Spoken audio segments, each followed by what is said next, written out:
आणि एकीकडे ठाकरेंचा स्वबळाचा नारा तर दुसरीकडे विधानसभा निवडणुकीनंतर ठाकरे आणि भाजपची वाढलेली जवळीक कोणता मेसेज देते याबद्दलचे तर्कवितर्क लढवले जाऊ लागलेत।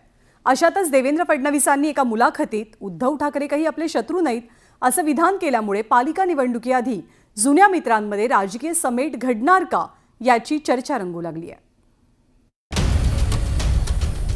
राजकारणामध्ये हे लक्षात ठेवलं पाहिजे की खूप ठामपणे त्याचं होणारच नाही असं ज्यावेळेस आपण म्हणतो त्यावेळेस राजकीय परिस्थिती तुम्हाला कुठे नेऊन बसवेल याचा काही भरोसा नसतो।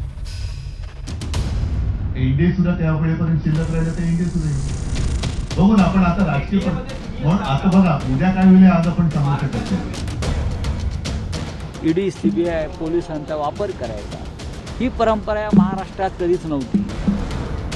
ही परंपरा जर संपवणार असतील सध्याचे मुख्यमंत्री तर ती या राज्याचं राजकीय वातावरण चांगलं राहावं त्यासाठी फायदाच होईल। सध्या भाजप आणि ठाकरे मिले सूर मेरा तुम्हाराच्या मार्गावर आहेत का या चर्चांना पुष्टी देणारी ही विधानं। गेल्या 5 वर्षातली नाराजी आणि कटुता दूर सारत भाजप आणि ठाकरे एकमेकांशी जवळीक साधू पाहतायत का याच्या चर्चा जोर धरतात। नुकतीच ठाकरे आणि फडणवीसांची झालेली भेट आणि सोबतच देवेंद्र फडणवीसांचं सामनातनं केलेलं दिलखुलास कौतुक कशाचे संकेत आहेत याचा अंदाज बांधला जातोय। कालच नागपूरमधल्या कार्यक्रमात बोलताना देवेंद्र फडणवीसांनी ठाकरेंसोबतच्या जवळीकीबद्दल बोलकं भाष्यही केलंय। कुठलीही गोष्ट होणार नाही असं समजून कधी चालायचंच नाही। काही होऊ शकतं म्हणजे झालं पाहिजे असं नाहीये पण काही होऊ शकतं। उद्धव ठाकरे तिकडे जातात, अजित पवार इकडे येतात, काय राजकारणात काही होऊ शकतं। असं व्हावं असं बिलकुल नाही किंवा ते होणंही काही फार चांगलं आहे या मताचा मी नाही। पण आता शेवटी राजकारणामध्ये हे लक्षात ठेवलं पाहिजे की खूप ठामपणे असं होणारच नाही असं ज्यावेळेस आपण म्हणतो त्यावेळेस राजकीय परिस्थिती तुम्हाला कुठे नेऊन बसवेल याचा काही भरोसा नसतो। एकीकडे संजय राऊतांनी पालिकेसाठी स्वबळाचा नारा दिला। मुंबई ते नागपूर सगळ्या पालिका स्वतंत्र लढणार असं स्पष्ट केलं। त्यामुळे पालिकेच्या आधी महाविकास आघाडीच्या फुटीच्या पार्श्वभूमीवर ठाकरे आणि भाजपची जवळीक नव्या राजकीय शक्यतांना जन्म देणारी ठरते। व्यक्तिगत शत्रुत्व न ठेवता राजकारण केलं पाहिजे पण व्यक्तिगत शत्रुत्व ठेवून राजकारण करण्याची परंपरा महाराष्ट्रामध्ये दुर्दैवानं भारतीय जनता पक्षानं सुरू केली।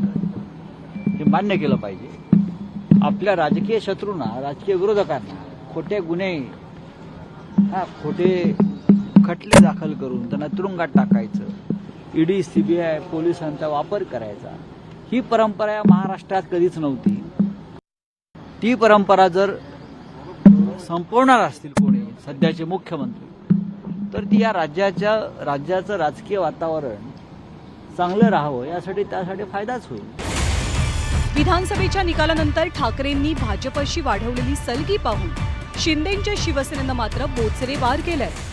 ज्या उद्धव ठाकरेंनी देवेंद्रजींना एक तर तू राहतो का मी राहतो असं म्हणलं, आज ती त्यांची पप्पी घेत आहे। म्हणजे आपल्या स्वतःचं अस्तित्व टिकवण्याकरता आता वाटेल त्या ठिकाणी जाण्याचा प्रयत्न करतायत। 2019 सालापासून राज्याच्या राजकारणात काहीही होऊ शकतं यावरती फक्त राजकारणीच नाही तर सामान्य जनतेचाही गाढा विश्वास बसलाय। त्यामुळे राज्यातल्या महापालिका निवडणुका तोंडावर असताना राजकीय सारीपाटावर सोंगट्या कशा फिरवल्या जातात हे पाहणं रंजक असेल। Bureau report, news 18 Lokmat.